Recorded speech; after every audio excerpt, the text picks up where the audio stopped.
Welcome to Book Talk. We've got an unboxing video today. I got very happy to get this in the post today.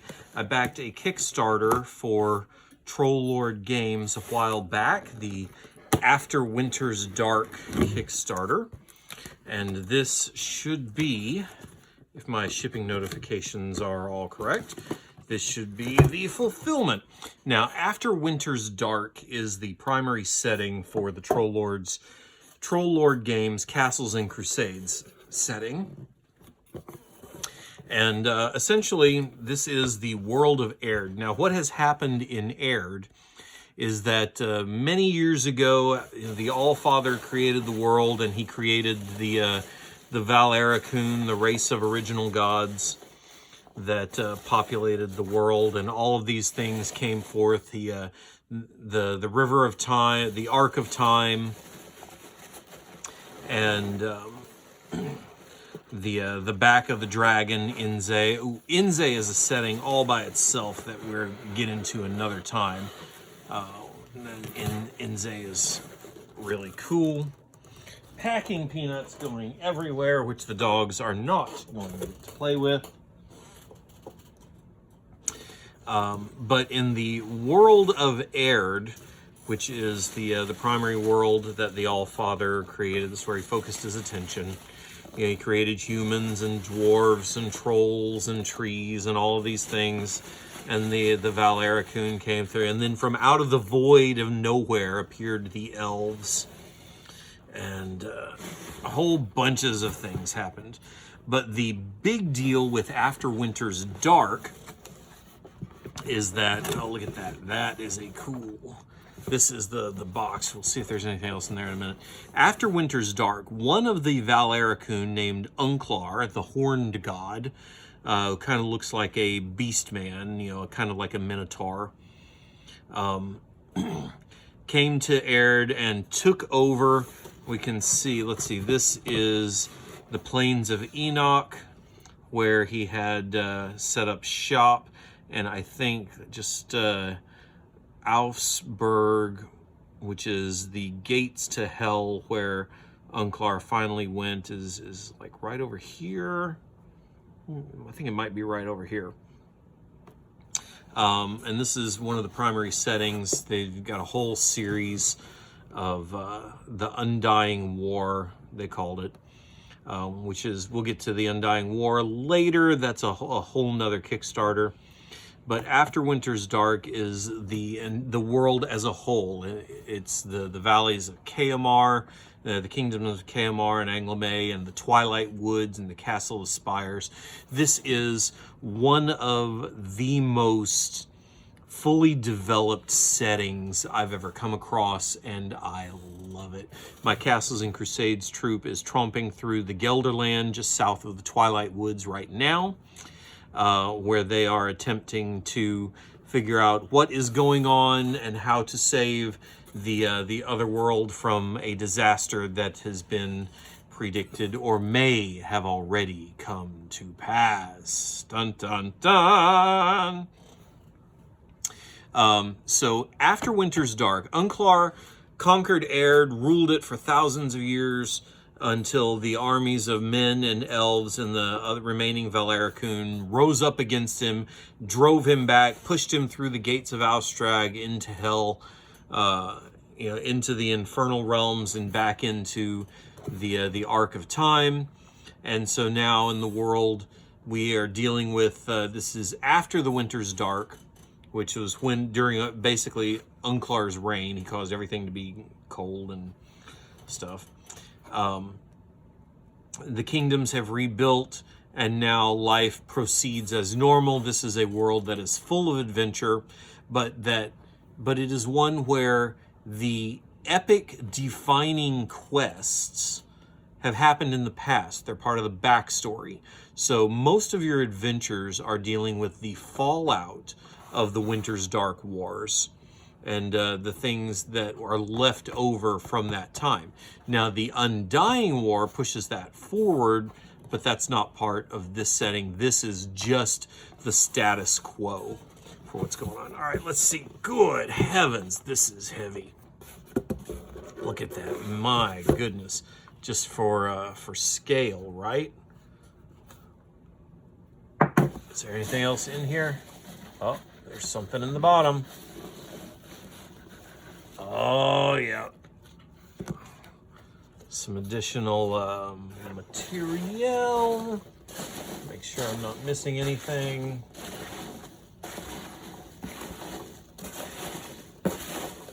Yeah, lots of packing peanuts. Goodness gracious. I know some places will recycle those, so they're not going to go to waste. I'll take them to the UPC store or something, and they'll get rid of them. All right, this is a poster. Huh, I don't... This is interesting. This is a cover for the 5th edition version of The Wasting Way. That's interesting. Nice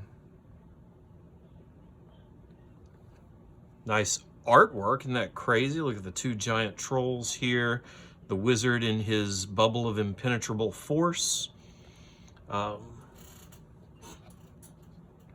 Which is a pretty cool spell. Nothing inside. This is just a poster of the cover art. I don't remember that being part of the whatever. And actually there's 2 of these. I wonder if maybe there wasn't something else that was supposed to be included there instead. I'll have to get on their Discord and figure that out. Oh my goodness. This is the world. This is the whole world, it looks like. Or at least a big portion of it. How much of this can we see? All right, this is the main continent of Ursul right here. Look at this. That's crazy. Look at that.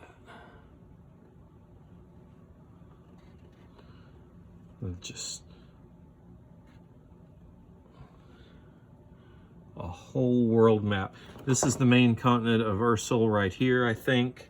Oh no, this is Reland. Sea of Aihrde, the Salt Flats.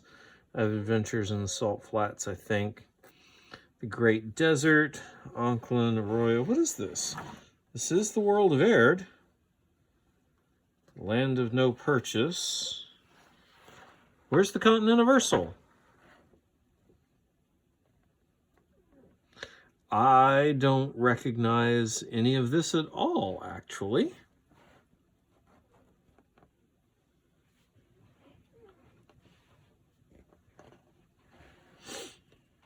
Because none of this is matches the map of Aihrde that I've got already. Which maybe this is just a different place. All right, let's set that aside for now and see what's in the collector's box. Holy shimoles!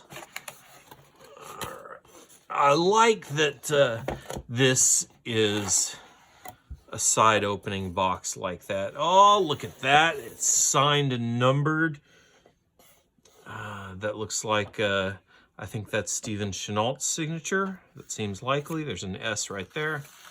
Number 66 of 300. That's pretty cool. All right, the Codex of Aihrde. And the Afterwinter's Dark Setting. Oh my goodness, bunches of books. We'll just, all of it, we'll just go through this in reverse order and it'll go back into the box. What have we got? The ring calendar. I'm gonna have to figure out how to use the calendar. This is interesting. Got some, looks like some, this is the months over here. This will require some interpretation. I'm sure that there are instructions on how to use that in one of these source books. All right, we've got a map of the gates of Aufstrag. This is where Unglar was pushed back through and exiled through the out of the world. And this is just a map of the gate. Art book. I got the digital version of this, and this is just some beautiful stuff. Look at that. We'll flip through some of this. And this is selected pieces, and there's the artist there. And oh my gosh, some of these are just incredible. I mean, all of them are really good, but some of them are just absolutely incredible. I love this. This has got that epic feel to it, kind of Middle-earth feel. The printing on this, the paper stock isn't doing the ink any favors here, because I've seen another version of this and the digital version of this. The blacks and the tones in this are supposed to be really rich, and they're not coming through here. Some landscapes. We see this art in the books, and usually on covers, most of it. This is just really incredible stuff. Very nice. And Mary Hart wishes to participate. She's got some things to say. She probably wants those items that are stored in the little canister that is just out of her reach, but which has her name on it, and whose word starts with a T, and I'm not going to say it. Marbling Coast. This is the Lothian Isles. Let's see. This is an expansion to the Codex, an area that I'm not familiar with yet.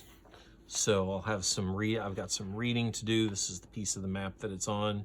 And here in the frame is the tower at Offstrag.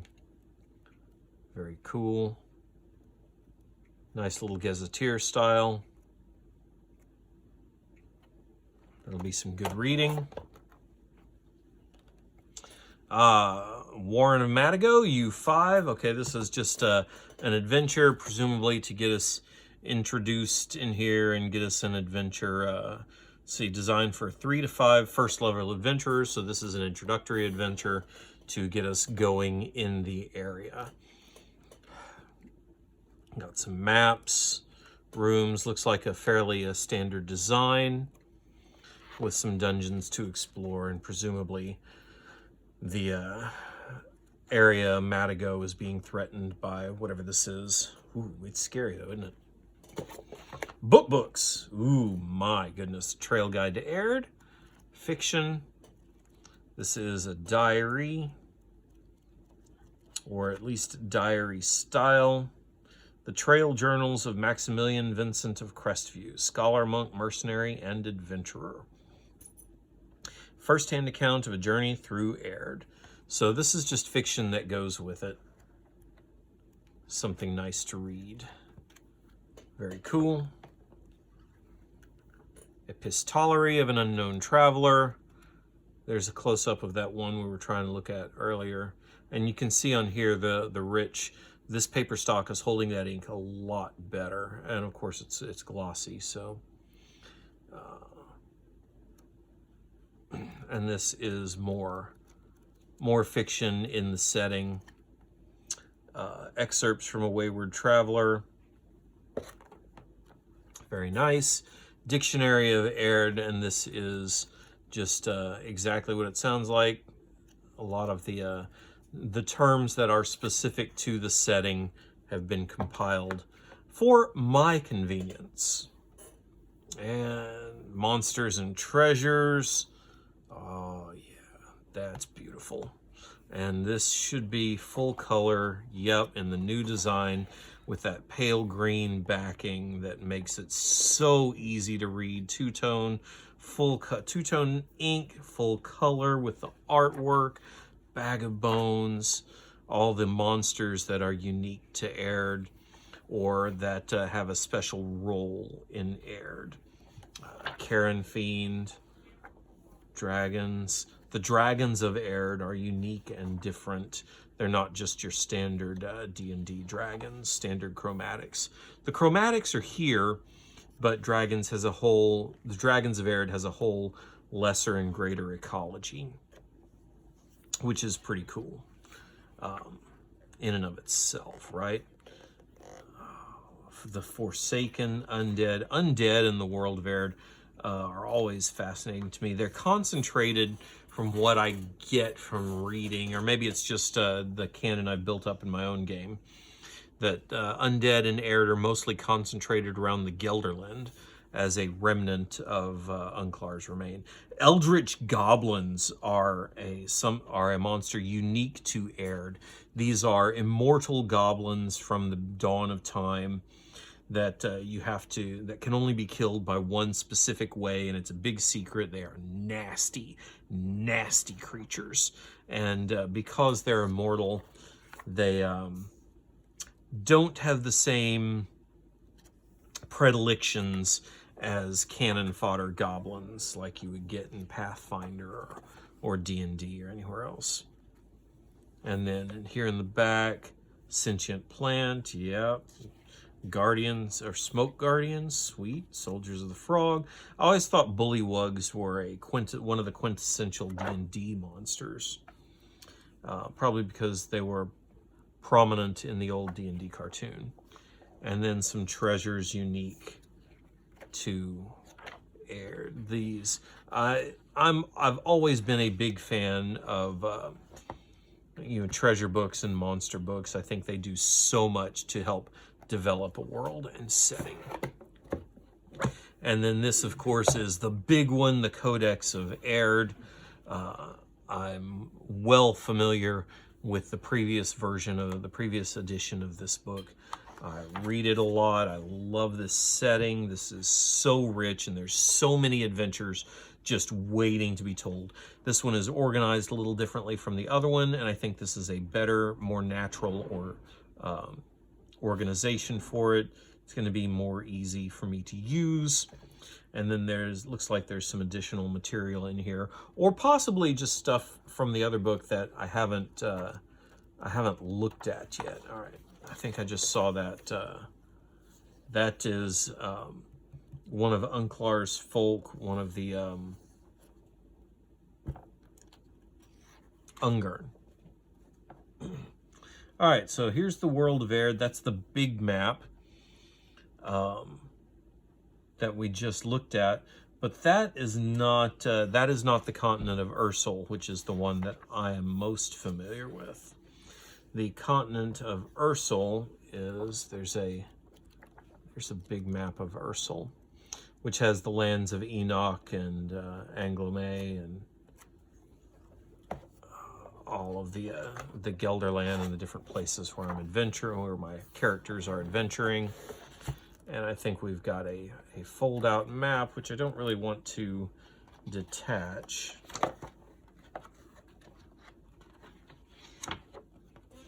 Yeah, this would be the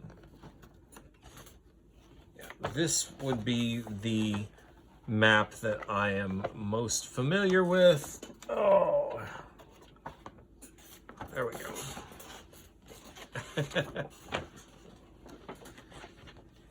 Yeah, you can't, there's not a good way to see that. All right.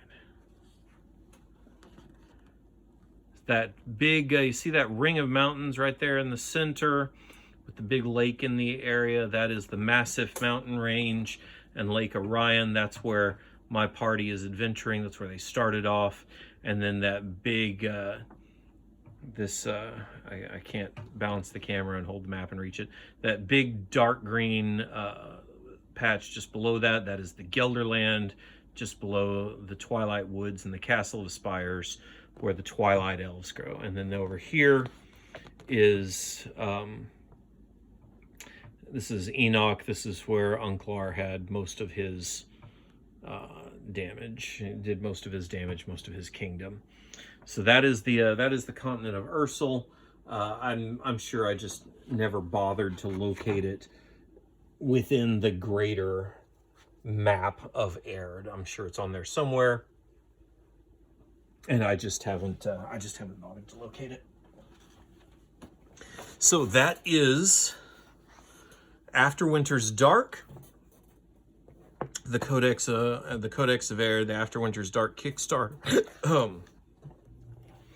I love this new design with the the 2-color ink printing and the full color and the black and the red and the letters, and this pale green. I don't know if you can see the pale green marble-like texture of the background.